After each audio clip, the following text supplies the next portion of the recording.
Let's get ready for Monday Mortgage Minute with your hosts, Tom McNamara and Bruce Woodburn.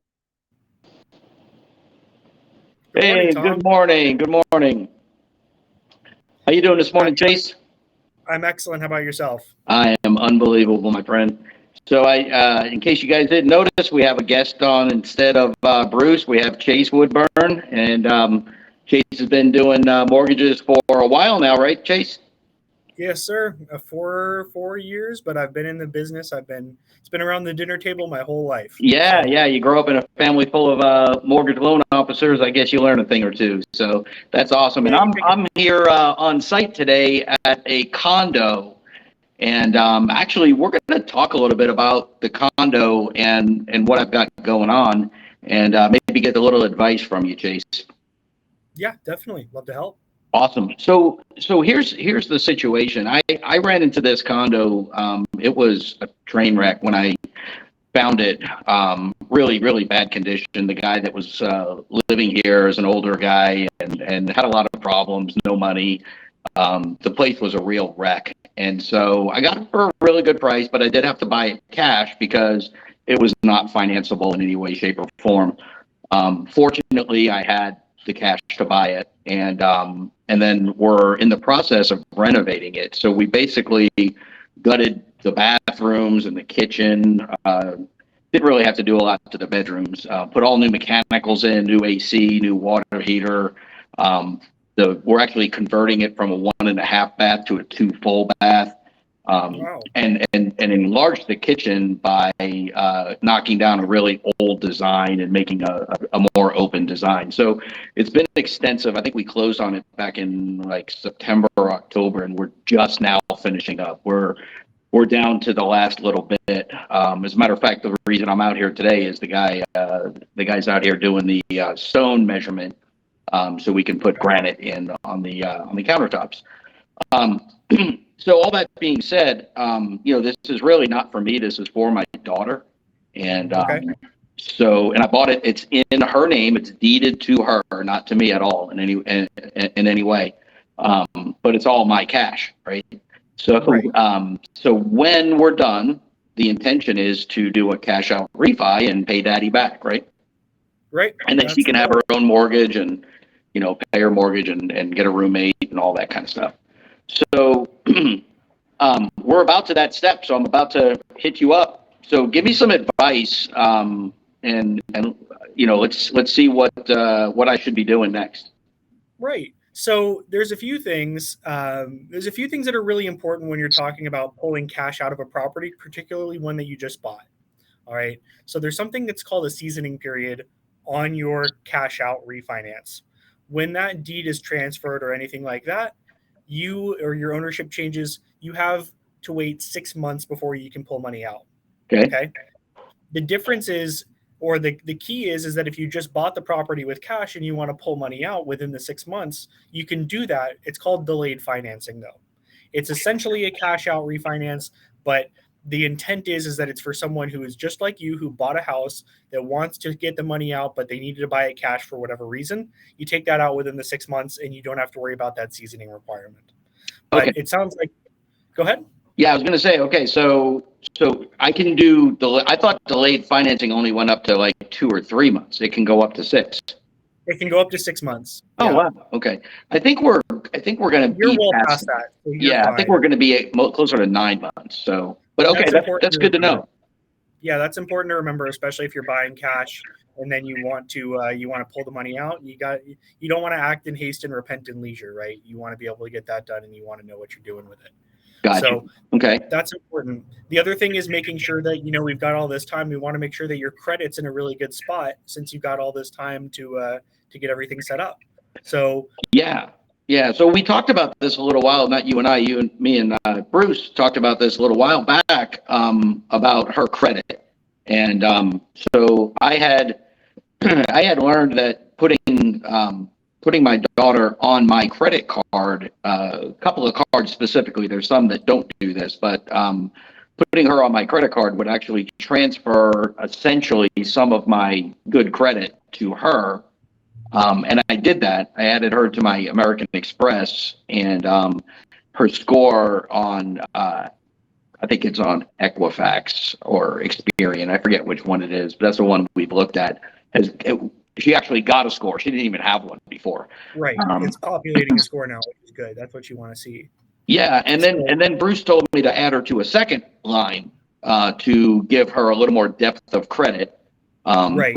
So we did that, and then she also took she got a secured card, right? So she put $300 in an account, and she gets a credit card that has, I think, like a $400 or $500 balance, or not balance, but credit line. And I told her, just run a tank of gas on it once a month. Don't use it, Exactly. Right? Just run a tank, pay it off, run a tank, pay it off. So that's exactly the way we recommend doing it. So you're right on the money. We do recommend that 3 accounts as a minimum are the best for getting your depth of credit sorted. Okay. The other thing that you talk about is the age of credit, right? So when you add someone as an authorized user, they get to absorb the length of time that you've had that credit open. So you can get 10, 20, even upwards of 30 years of experience on someone who doesn't have any credit right now, just by adding them as an authorized user. That's a heck of a cheat code, man. So that really is. I think I've had that credit card almost as long as she's been alive. She's 24, and I think I've had it 18 years. So it's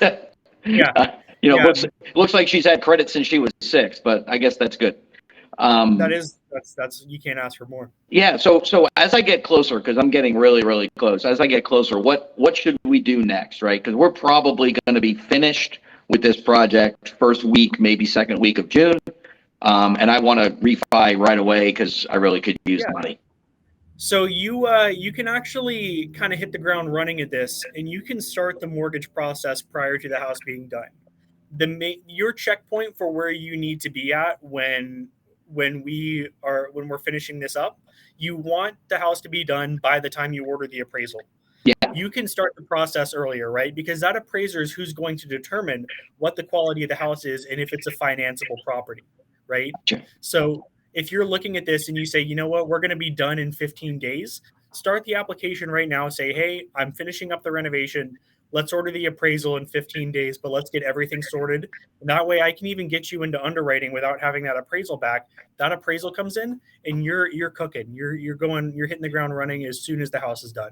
Okay. Yeah, that sounds good. I'll tell you what we'll probably do is the stone usually takes about 2 weeks, and that's the last thing that we have that has any sort of delay on it. Everything else should be pretty, although I do have to get my plumber and my electrician back in here, and sometimes they're delayed just based on they have other big projects going on. So I'll work on figuring out the timeline for the appraisal, and maybe in the next week or so we'll go ahead and apply for the mortgage. Yeah, I would recommend that, because then you can turn your 30-day closing into getting the funds turned around in 2 weeks. Right? Sounds great. Hey, one other thing, and because I know this happened to me last time, I did a refi on one of my rental properties last year, and man, my phone blew up. Ringing off the hook. So right? I know there's a couple of things that I was told I could do. Can we talk through those real quick? Yeah, certainly. I'd love to. So when you get your credit pulled, and you were just talking about using Experian or Equifax, right? Yeah. Do they charge you money for that? No, it's I got the free version. There's a paid version that you can do, but I just used the free one. Well, Tom, let me ask you this. When something's free, is it ever really free? No, it's never free. It's never free, right? So when you get your credit pulled by a lender, the bureaus will then sell that information off to other lenders. These lenders are paying the bureaus to get your information. So when that happens, you can actually or you can set your number up with the United States government and put it on what's called the Do Not Call registry that we have up for you right here. All you need to do is put your phone number in, verify that it's your phone number, and then any solicited calls, they should be blocked if they're on the up and up. If not, you just say, hey, I'm on the Do Not Call list. They're done. They're not going to get a hold of you anymore. Gotcha. So this is essentially actually a blacklist for your phone number for solicitations. A lot of people don't know about it, but it's an excellent service that the government provides us. Awesome. Awesome. Okay. So I'm going to do that. Is there a delay in when I do that? Do you know if there's a delay before it actually starts taking effect? It should. It obviously, these people, they get a list of numbers that are essentially on a blacklist that are do not call. So there may be some time delay, but if you answer and you say, "Hey, I'm on the do not call list," you probably won't even get a sorry, my bad. You're just going to get a hang up. You're going to get a dial tone, and that'll be the end of it. Gotcha. Okay. And then pretty soon, but if you know you're going to be applying for a mortgage here in the next 30 days or so, put your number on that list, and then you're going to be in a really good place for not getting those calls. All right, we'll test that out. I'm going to put mine and my daughter's because we're both going to be on the mortgage application.